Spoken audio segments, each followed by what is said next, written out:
Good morning dear students. आज class 9th subject Hindi में हम पढ़ेंगे आपकी पाठ्य पुस्तक से गद्य खंड में पाठ 1 दो बैलों की कथा, जिसके लेखक हैं मुंशी प्रेमचंद। और बच्चों पढ़ते हैं दो बैलों की कथा। सबसे पहले हम इसमें पढ़ते हैं लेखक परिचय। इसके लेखक हैं मुंशी प्रेमचंद। कौन है मुंशी प्रेमचंद? तो उनकी जीवनी थोड़ा पढ़ते हैं।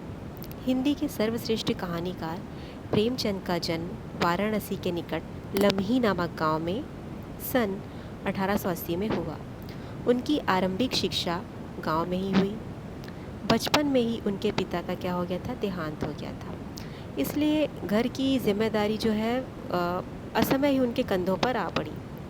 वे 10वीं कक्षा में थे और क्लास 10th करके उन्होंने प्राइमरी स्कूल में क्या किया, एक शिक्षक बन गए। नौकरी में रहकर ही उन्होंने क्या किया, बीए पास किया। नौकरी करते करते बीए पास कर गए। इसके बाद वे शिक्षा विभाग में सब डिप्टी इंस्पेक्टर ऑफ स्कूल्स के रूप में नियुक्त हो गए। सन 1920 में वे गांधी जी के आह्वान पर असहयोग आंदोलन में शामिल हुए।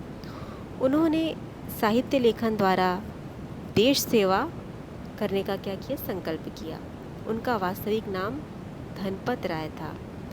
पहले वे नवाब राय के नाम से उर्दू में लिखते थे। बाद में हिंदी से उन्होंने अपना नाम लिखा प्रेमचंद। उन्होंने अपना छापाखाना भी खोला था। हंस नामक पत्रिका का संपादन भी किया। सन 1936 में उनका देहांत हो गया। मुंशी प्रेमचंद की कुछ बहुत ही प्रसिद्ध रचनाएं हैं और उनको ऐसे ही उपन्यास सम्राट नहीं कहा जाता है ना। तो उनकी रचनाओं के बारे में जानते हैं हम। मुंशी प्रेमचंद ने 350 कहानियाँ और 11 उपन्यास लिखे। उनकी कहानियाँ मानसरोवर नाम से 8 भागों में संकलित है। उनके प्रसिद्ध उपन्यास हैं सेवा सदन, प्रेमाश्रय, रंगभूमि, निर्मला, गबन, कर्मभूमि और गोदान। करबला और प्रेम की वेदी नामक उनके 2 नाटक भी हैं। उनके द्वारा लिखित निबंध कुछ विचार और विविध प्रसंग नामक संकलनों में संकलित हैं। इनकी साहित्यिक विशेषता जानते हैं। मुंशी प्रेमचंद के साहित्य का सबसे प्रमुख विषय क्या रहा है, राष्ट्रीय जागरण और समाज सुधार। देशभक्ति के प्रबल स्वर के कारण उनके कहानी संग्रह सोजे वतन को अंग्रेज सरकार ने जब्त कर लिया था। मुंशी प्रेमचंद ने दीनहीन किसानों, ग्रामीणों और शोषितों की दलित अवस्था का बहुत ही मार्मिक चित्रण किया है। उनकी कफन, फूस की रात, गोदान आदि बहुत सारी रचनाएं हैं जिसमें शोषण के विरुद्ध मूक विद्रोह की आवाज़ हमको दिखाई देती है। उन्होंने समाज में व्याप्त बहुत सारी बुराइयाँ, दहेज और अनमेल विवाह, नशाखोरी, शोषण, बहुविवाह, छुआछूत और ऊंच नीच की भावना, इन सब पर बहुत ही प्रभावशाली साहित्य लिखा है। प्रेमचंद ने मनुष्यों को ही नहीं बल्कि पशुओं को भी बहुत ही सहानुभूति प्रदान की।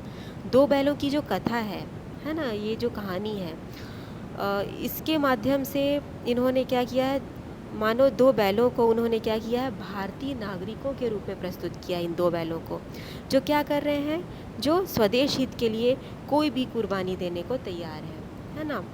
सीधे साधे भारतीय नागरिक के रूप में 2 बैलों को दर्शाया गया है ना। और इस प्रकार उनको प्रस्तुत किया गया है जैसे हमारे भारतीय नागरिक होते हैं और वो प्रत्येक स्थिति में कैसे हैं, कुर्बानी देने को तैयार हैं अपने स्वदेश हित के लिए। और इनकी भाषा शैली कैसी है, सरल मुहावरेदार भाषा के लिए इनकी जो भाषा शैली है वो बहुत ही प्रसिद्ध है। उन्होंने लोक भाषा को साहित्यिक भाषा बनाया। उनकी भाषा आम जनता के बहुत ही निकट है। वे अपने पात्र, वातावरण और मनोदशा के अनुसार शब्दों का चयन करते हैं। वास्तव में एक व्यक्ति जिस वातावरण में अपने पद स्थान के अनुसार जिस भी परिस्थिति में जो भी भाषा बोलता हो, उसी को व्याकरण के नियमों में ढाल कर उन्होंने प्रस्तुत कर दिया है। वे मानव मन में उठे मनोभावों को प्रकट करने में बहुत ही कुशल साहित्यकार हैं। तो आओ बच्चों, हम पढ़ते हैं 2 बैलों की कथा। देखिए, सबसे पहले तो हम ये जान लेते हैं कि बैल किस प्रकार का जो पशु है ना? तो 2 बैलों की कथा मुंशी प्रेमचंद की बहुत ही प्रसिद्ध एक कहानी है। इसके प्रमुख पात्र हैं, 2 बैल हैं, है ना? और उनका क्या नाम है? हीरा और मोती नाम के ये 2 बहुत ही सीधे-साधे बैल हैं। और इसमें इन्हें कैसा प्रतीक दिखाया गया है? तो भारतीय लोगों का प्रतीक दिखाया गया है इन दोनों बैलों को। ये कैसे हैं? बैल कैसे होते हैं? बहुत ही शक्तिशाली होते हैं ना। तो ये शक्तिशाली, कमाऊ और बहुत ही सीधे-साधे होते हुए भी क्या होते हैं? मनमाने अत्याचार सहते हैं। बैल कैसे होते हैं? कितने शक्तिशाली होते हैं, लेकिन फिर भी वो किसके अधीन है? मनुष्यों के अधीन है ना? कैसे मनुष्य? जो उन पर क्या करते हैं? अपना स्वामित्व रखते हैं। तो बैल बहुत शक्तिशाली, कमाऊ और सीधे-साधे होते हुए भी बहुत सारे अत्याचार सहते हैं। और जो प्रेमचंद जी हैं, इनके माध्यम से भारतीय लोगों की परतंत्रता को दिखाना चाहते हैं कि वो इतने सारे अत्याचार सहते हुए भी क्यों मतलब क्यों वो कोई आवाज़ नहीं उठाते हैं? उनके मन में ऐसे भाव क्यों नहीं उमड़ते हैं? और ऐसी कौन-सी भावना है उनके अंदर? कौन-सा व्यक्तित्व है? कौन-सा उनके अंदर एक भाव है जिससे वो क्या है? इस अत्याचार को सहन करने की क्षमता रखते हैं। बैल कैसा? एक सीधा-साधा जानवर है। जानवरों में वैसे तो गधा जो होता है वो सबसे बुद्धिहीन माना जाता है, बेवकूफ़ माना जाता है ना? और मुहावरे भी आपने बहुत सारे पढ़े होंगे कि बिल्कुल गधे हो तुम। तो जानवरों में सबसे बुद्धू किसे माना जाता है? गधे को माना जाता है। और इसका सबसे बड़ा कारण क्या है? उसका सीधापन और उसकी सहनशीलता। वह सुख दुख, हानि लाभ सभी में एक जैसा ही रहता है। इसी सीधेपन और सहनशीलता के कारण ही भारतीयों को हम देखते हैं कि अफ्रीका और अमेरिका में कैसा बहुत अपमान सहना पड़ा था। गधे भी कुछ ही कम सीधा और एक ऐसा ही प्राणी है। मतलब गधे से हम कुछ कम ही समझ सकते हैं बैल को, ठीक है? हालांकि वो बहुत शक्तिशाली है, लेकिन वो भी कैसा होता है? बहुत ही सीधा साधा होता है। तो गधे से कुछ कम सीधा एक प्राणी है, वो है बैल। वो कभी कभी बहुत अड़ जाता है। आपने देखा होगा बैल कभी कभी इतने अड़ जाते हैं कि वो खेतों पे काम नहीं करते हैं। इसलिए उनका स्थान गधे से हम थोड़ा सा ऊंचा तो मान सकते हैं। और हीरा और मोती कौन है यहाँ पे? बहुत ही सच्चे मित्र हैं। झूरी नाम का एक काची है ना? उसके पास क्या है? 2 बैल हैं, हीरा और मोती। दोनों पछाई जाति के, यहाँ पे बैल की प्रजाति बताई जा रही है पछाई, है ना? उस प्रजाति के सुंदर सुडौल और बहुत ही सुंदर हट्टे कट्टे बैल हैं। लंबे समय से साथ साथ रहते हुए भी उनके अंदर गहरा प्रेम हो गया। वे साथ साथ खेलते, साथ साथ घूमते, एक साथ काम करते। वे एक दूसरे को बहुत ही प्रेम करते थे, सूंघ कर, चाट कर, है ना? पशु प्रेम ऐसा ही होता है। तो वो एक दूसरे को बहुत प्रेम करते और आँखों से ही क्या करते थे? एक दूसरे से बात करते थे और एक दूसरे की भाषा वो समझ लेते थे कि वो कौन सी बात करना चाहते हैं। हीरा मोती इस प्रकार क्या है? एक दूसरे के साथ प्रेम पूर्वक व्यवहार करते करते हुए अपना जीवन व्यतीत कर रहे थे। फिर एक बार क्या होता है कि हीरा मोती जो झूरी है उसके ससुराल में पहुंचा दिए जाते हैं। तो संयोग से क्या होता है कि झूरी ने एक बार दोनों बैलों को अपने ससुराल भेज दिया। बेचारे बैल समझे, अब उन्हें क्या पता है कि वो कहाँ जा रहा है ना? दोनों बैल तो वो क्या समझते हैं कि उनके मालिक ने उनको बेच दिया है। और इसलिए उनको अपने नए मालिक पर बहुत गुस्सा आता है कि इसने हमको ख़रीद लिया है, हमारे पुराने मालिक से हमको दूर ले आया है। तो झूरी का जो साला था, उनका जो नया मालिक था, वो क्या करता है? जब उन्हें आगे धकेलता था तो वो पीछे से ज़ोर लगाते थे। मुश्किल से वे सांझ को क्या किए? अपने नए स्थान पर पहुंच ही गए। वहाँ भी उनका जो है मन नहीं लगा, है ना? जहाँ पे उनको नए स्थान पे ले जाया गया था, वहाँ पे उन दोनों बैलों का बिल्कुल मन नहीं लगा, हीरा और मोती का।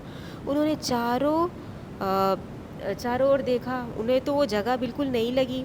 तो उन्होंने क्या किया? बहुत दुख हुआ उनको और उन्होंने खाना भी नहीं खाया, एक भी चारा जो है अपने मुंह में नहीं डाला। नया घर जो उनको है वो बिल्कुल बेगाना सा लग रहा था, उन्हें बिल्कुल पसंद नहीं आ रहा था। बैल वापस कहाँ चले जाना चाहते थे? झूरी के घर। क्या किए लोग? रात को दोनों बैलों ने कनखियों से क्या किए? एक दूसरे को देखा। एक दूसरे को देखते हैं और वो इशारों में बोल देते हैं कि उनको क्या करना है। चुपचाप सलाह की और पगहे तोड़कर झूरी के घर वो चढ़ पड़ते हैं। अब बैलों को अपने मालिक का घर है ना, जहाँ वे रहते हैं, वो उनको पूरा पता रहता है, रास्ता पता रहता है। अब झूरी ने देखा कि सुबह उसके बैल जो है चरनी पर खड़े हैं, तो झूरी जो है बहुत प्रसन्न हो जाता है। बैलों की आंखों में भी कैसा है, विद्रोह भरा स्नेह है। कैसे कि उनके मालिक ने उनको दूर क्यों कर दिया था। घर और गांव के बच्चे जो है तालियां बजा बजा कर स्वागत कर रहे हैं उन बैलों का, हीरा मोती का। हाँ, लेकिन जो मालकिन है ना, झूरी की पत्नी है, वो बहुत गुस्सा कर रही है उन पर कि वो क्यों आ गए वापस यहाँ पे। गुस्से के कारण उसने बैलों को सूखा चारा ही दिया, कोई हरा चारा नहीं दिया। बैल क्या किए, चारा खाएं तो कैसे, सूखा चारा। झूरी ने नौकर को कहा कि उनको थोड़ा सा खली डाल दे, लेकिन मालकिन के डर से उन्होंने वो भी नहीं दिया। अब हीरा मोती जो है दोबारा फिर पहुंचा दिए गए, कहाँ, झूरी के ससुराल में। दूसरे दिन झूरी का जो साला है वो फिर से हीरा मोती को ले गया। इस बार उसने दोनों को बहुत ही मोटी रस्सियों से बांधा ताकि वो भाग ना पाए, और क्या किया, सूखा चारा ही डाल दिया। हीरा मोती का ऐसा अपमान तो पहले कभी नहीं हुआ था। उन लोगों को ऐसा लगा कि इतने मोटे रस्से से हमको बांध दिया गया है, और हमारे सामने चारा भी कैसा दिया है, बहुत ही सूखा चारा। अगले दिन क्या किया उन्होंने, मतलब हल में उन्होंने जुतने से ही बिल्कुल इनकार कर दिया। बिल्कुल उनको ये तैयारी नहीं था, मंजूर नहीं था, हम कोई काम नहीं करेंगे। अब क्या हुआ, झूरी के साले ने खींच कर उनकी नाक पर खूब डंडे मारे गुस्से के मारे, लेकिन दोनों टस से मस नहीं हुए। उल्टे हल को लेकर क्या गए, वो लोग भाग गए, दौड़ गए। अब रस्सी, हल, जो भी जुताई का सामान था खेत का, वो सब क्या हो गया, टूट कर बराबर हो गया। और गले में लेकिन लंबी लंबी रस्सियाँ बंधी थी, इसलिए उनको पकड़ लिया गया फिर से। अब बैल फिर से भागे।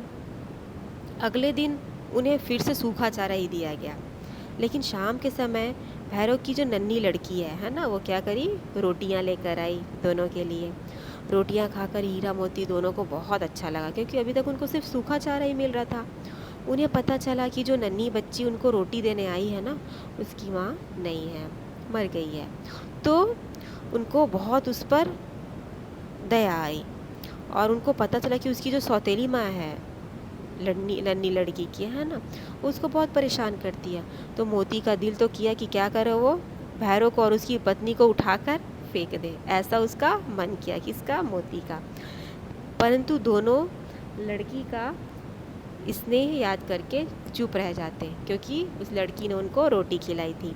अगली रात रस्सी तोड़कर भागने की योजना बना रहे थे ये लोग, और रस्सी को कमज़ोर करने के लिए क्या करने लगे, वो लोग उसे चबाने लगे।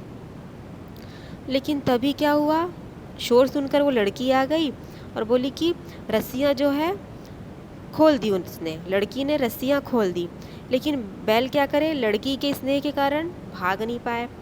तो लड़की ने क्या किया, शोर मचाया। फूफा वाले बैल क्या कर रहे हैं, भागे जा रहे हैं, दादा भागो, वो चिल्लाने लगी। हीरा मोती भागने लगे। अब जैसे लड़की चिल्लाई, वो दोनों भागने लगे। अब उनके पीछे उनको पकड़ने के लिए भी वो भागने लगा गया। गांव के और भी लोग क्या किए, पीछे पीछे भागने लगे। अब भागते भागते ये लोग क्या हो गए, रास्ता भटक गए, और नया रास्ता जो है इनको समझ ही नहीं आ रहा था।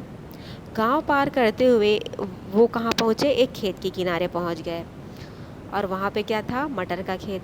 दोनों ने खूब मटर खाए और खूब वहाँ पे उछलने कूदने लगे। अब इसी बीच उनको कौन दिखाई दिया, एक बहुत ही लंबा चौड़ा सांड दिखाई दिया। अचानक उनके सामने वो आ गया। फिर दोनों डर गए, क्योंकि उनसे ऐसा मुकाबला तो हुआ नहीं था। फिर हीरा और मोती दोनों ने क्या किया, मिलकर उस पर आक्रमण किया। उन्होंने एक साथ मिलकर आक्रमण किया। अब सांड को जो है दो बैलों के साथ लड़ने की प्रैक्टिस नहीं थी, वैसी आदत नहीं थी। तो क्या हुआ, वो जल्दी वहाँ पे बेदम होकर गिर गया, थक गया। तो दोनों ने उस पर दया खाई, हीरा मोती ने, और उसे छोड़ दिया। और इस बीच क्या हुआ, हीरा और मोती पकड़े भी गए। अब विजय के नशे में दोनों बात करने ही लगे थे। उनको बहुत अच्छा लग रहा था कि उन्होंने एक सांड को क्या कर दिया, हरा दिया, पछाड़ दिया। तो सामने मटर का खेत था, मोती उसमें क्या किया, चुपके से घुस गया। अभी उसने मटर खाने शुरू ही किए थे कि दो आदमी लाठियाँ लेकर आए। हीरा तो भाग गया, लेकिन मोती जो है वो कीचड़ में धंस गया, पकड़ा गया। हीरा ने मोती को फंसा हुआ देखा तो क्या किया, दोस्ती निभाने के लिए वो वापस आ गया। अब जो रखवाले थे मटर के खेत के, उन्होंने उन दोनों को पकड़ लिया और काजी हाउस में बंद कर दिया। काजी हाउस मतलब कौन सा स्थान है जहाँ पे जो इस प्रकार के पशु घूमते रहते हैं, है ना, जो आवारा पशु घूमते रहते हैं, उनको वहाँ पे एक साथ ले जाके भर दिया जाता है। तो उनको कांजी हाउस में भर दिया गया। अब हीरा मोती कांजी हाउस में क्या कर रहे थे? कांजी हाउस में उन्हें दिन भर खाने को कुछ नहीं मिला। वहाँ पहले से ही बहुत सारे भैंसें, बकरियाँ, घोड़े और गधे बंधे हुए थे। सभी के सभी कैसे थे? भूखे प्यासे थे और बिल्कुल मुर्दों की तरह पड़े थे, क्योंकि वहाँ पे खाना तो मिलता नहीं है उनको। भूख के मारे हीरा मोती ने दीवार को और उसकी मिट्टी को चाटना शुरू कर दिया। अब रात का समय था। हीरा के मन में विद्रोह की ज्वाला उठी कि अब हम यहाँ रह नहीं सकते, हमको यहाँ से निकलना है। उसने बाड़े की कच्ची दीवार पर क्या किया? अपने नुकीले सींगों को मारना शुरू किया। हर वार में कुछ मिट्टी गिर जाती। अब इतने में चौकीदार आया कि ये क्या हो रहा है। उसने लालटेन एक कर लाया और देखा तो हीरा ये क्या कर रहा था। उसको देखकर उसने डंडे बरसाए उस पर कि वो अब ना करे, और उसको और मोटी रस्सी से बांध दिया। मोती ने भी उसे चिढ़ाया कि और करो तुम, और ऐसे ही तुमको मोटी रस्सी से बांध दिया। हीरा ने जवाब दिया, बंध गए तो क्या हुआ, अगर दीवार टूट जाती ना तो यहाँ पे जितनी और जाने हैं सब आज़ाद हो जाती। अब मोती को और जोश आ गया। उसने बड़े जोर से दीवार में सींग मारा। 2 घंटे जोर आजमाइश करने के बाद उसने लगभग आधी दीवार गिरा दी। दीवार गिर गई। अब क्या हुआ? अब जानवरों की जान में जान आई कि अब हम क्या हो गए? आज़ाद हो गए। तो सबसे पहले जितनी भी घोड़ियाँ थी वो भाग निकली, उसके बाद बकरियाँ और फिर भैंसें भागने लगी। गधे वहीं खड़े रहे। गधे नाम से ही जैसा प्रसिद्ध है, वो क्या बोलते हैं कि भागने का क्या फ़ायदा, हम तो फिर पकड़े जाएंगे। मोती ने उन्हें सींग मार मार कर भगाया। बोले कि भागो, लेकिन हीरा जो है उसको तो मोटी रस्सी से बांध दिया गया था, वो कैसे भागता। हीरा ने मोती को कहा कि वह भाग जाए वरना उसकी खूब पिटाई होगी। मोती बोला, मैं विपत्ति में तुम्हें कैसे अलग कर सकता हूँ। वह भी वहीं सो गया। अब सुबह होते ही कांजी हाउस के कर्मचारियों में खलबली मची कि ये क्या हो गया। उन्होंने मोती की खूब मरम्मत की। उन्हें जैसे पता चला कि इसी बैल ने किया है, और उसे और मोटी रस्सियों से बांध दिया। अब ये तो उनका काजी हाउस का हिस्सा था। अब हीरा और मोती एक कसाई के हाथ लगे। कैसे? हीरा मोती 1 सप्ताह तक वहीं बंधे रहे। उन्हें खाने पीने को कुछ नहीं मिला। बस क्या मिलता था? दिन में 1 बार पानी मिलता था। अब वो दोनों बहुत ही कमज़ोर हो गए। एक दिन क्या हुआ? अब काजी हाउस में जो पशु होते हैं उनकी नीलामी भी होती है ना। तो एक दिन उनकी नीलामी की बारी आई, लेकिन उन्हें कोई भी नहीं खरीद रहा था। क्यों नहीं खरीद रहा था? क्योंकि दोनों ही बहुत उद्दंड थे और बहुत दुबले हो गए थे, कमज़ोर हो गए थे। अब इतने में एक कसाई आया और उन्होंने क्या किया? खरीद लिया हीरा मोती को। हीरा मोती जो है कसाई का रौद्र रूप देखकर डर गए। अब नीलाम होकर क्या किए? दोनों उस कसाई के साथ चल पड़े।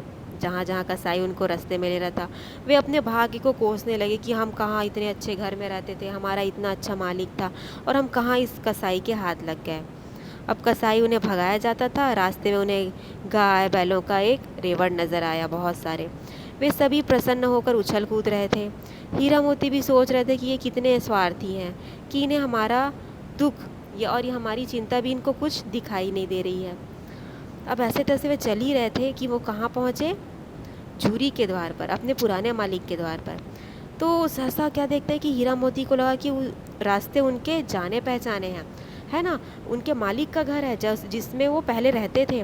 उनको ऐसा ही लगा कि ये तो हमारा पुराना घर है और वही रास्ता है। अब उनके दुर्बल शरीर में जान आने लगी कि हम कहाँ जा रहे हैं, अपने पुराने मालिक के घर तो नहीं जा रहे हैं। जल्दी ही झूरी का घर नज़दीक आ गया। अब उनको और अच्छा लगने लगा। वे तेज़ी से भागने लगे और थान पर जाके खड़े हो गए। झूरी ने उनको देखा और दौड़ा और उन्हें गले लगा लिया, क्योंकि वो भी अपनी बैलों से बहुत प्यार करता था। बैल भी झूरी का हाथ चाटने लगे, क्योंकि उन्हें उनका प्यारा मालिक मिल गया था। अब वो जो दड़ियल कसाई था उसने बैल की रस्सियाँ पकड़ ली और क्या कहा झूरी को कि ये मेरे बैल हैं, मैंने इन्हें खरीदा है, मैं इन्हें नीलामी से लेके आया हूँ। वह बैलों को ज़बरदस्ती ले जाने लगा।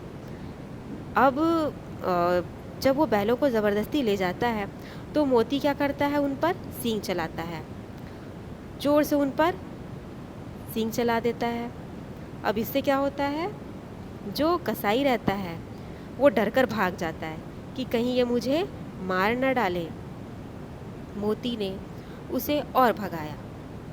उस पर अपना सींग तो चलाया ही और उसे और ज़ोर से भगाया और गांव से बहुत ही दूर भगा दिया, बहुत ही दूर कर दिया। झूरी ने निहाल होकर नांदों में खली, भूसा, चोकर और दाना भर दिया, क्योंकि झूरी बहुत खुश हो गया था कि उसके पुराने बैल जो हैं वो वापस आ गए। बहुत खुश हो गया वो, क्योंकि उसके घर के सदस्य की तरह थे। अब उनके लिए बहुत अच्छा चारा वो डाल देता है उनके खाने के लिए। दोनों मित्र कौन?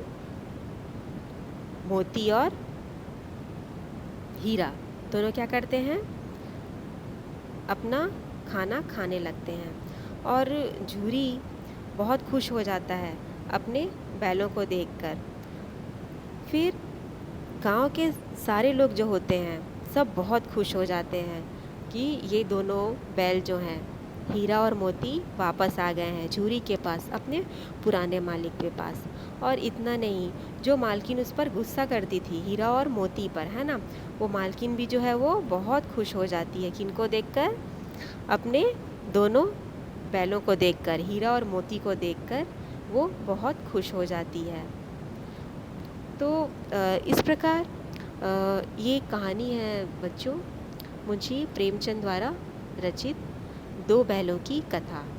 मतलब ये बैल निरंतर क्या करते हैं? अत्याचार सहते हैं, बहुत अन्याय सहते हैं, उनके ऊपर बहुत ही कठोर प्रहार किए जाते हैं। लेकिन इन विषम परिस्थितियों में भी वो क्या करते हैं? अपना उत्साह, अपना प्रेम और अपने मालिक के प्रति उनका जो भी कर्तव्य है उसको वो नहीं भूलते हैं। और उनके मालिक ने उनके साथ जो भी स्नेहपूर्ण, जो भी प्रेमपूर्ण व्यवहार किया था उसको वो अंत तक नहीं भूलते। और अंत समय में भी वो कहाँ पहुँच जाते हैं? अपने मालिक के पास ही पहुँच जाते हैं। तो आज की क्लास में इतने स्टूडेंट्स, नेक्स्ट क्लास में हम इसके क्वेश्चन आंसर करेंगे। ओके।